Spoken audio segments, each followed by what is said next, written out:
There is a particular soil from which so much human suffering grows. One word: loneliness. And I mean something very specific by it. Not solitude. Solitude is beautiful. To sit beside a river, to walk beneath ancient trees, to discover the richness of your own company.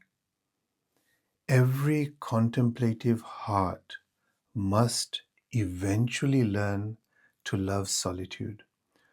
Loneliness is something else entirely.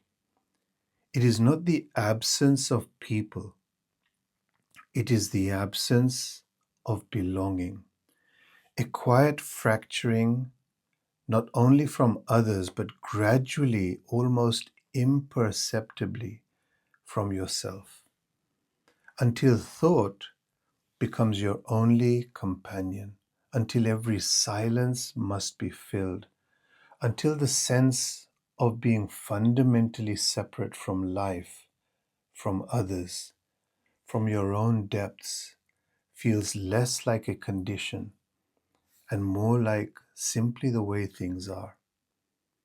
There is an old story. A cart carrying nothing but iron axe heads passed through a great forest. The trees began to tremble. They have come to cut us down, until one tree spoke quietly. Do not be afraid. They cannot harm us unless one of us becomes the handle. Stay with that. The iron itself cannot cut a tree. It has no power on its own.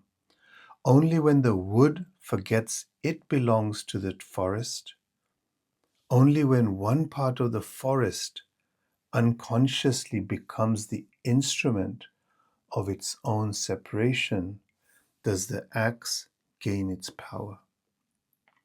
Perhaps this story was never really about trees. Perhaps it is about us. Separation borrows its strength in exactly the same way.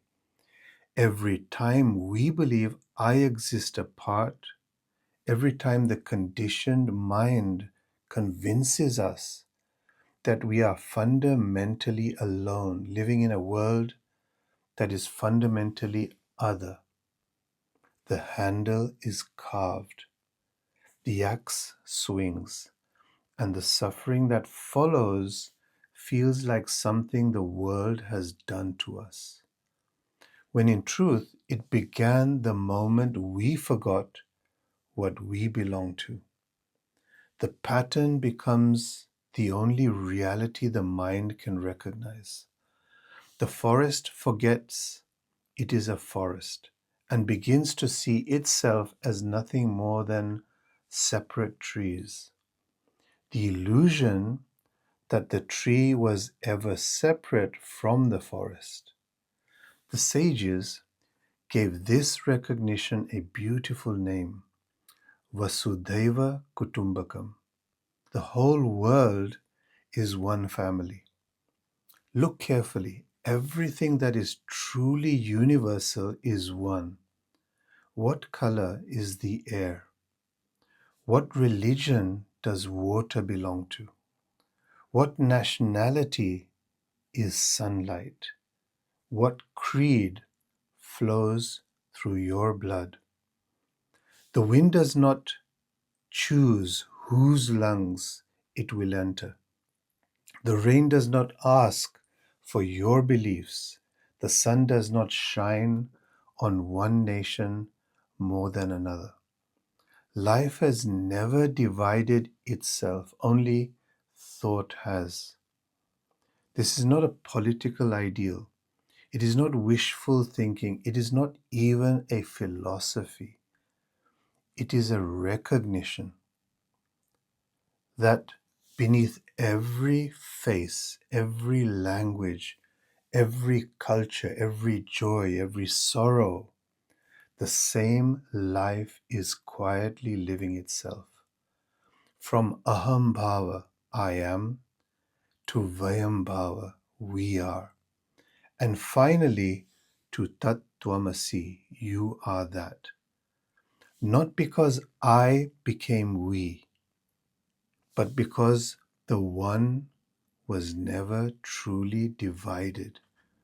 Perhaps this is why we long so deeply to belong, because somewhere beneath every longing, beneath every fear, beneath every story of separation, life is simply remembering what it always has been.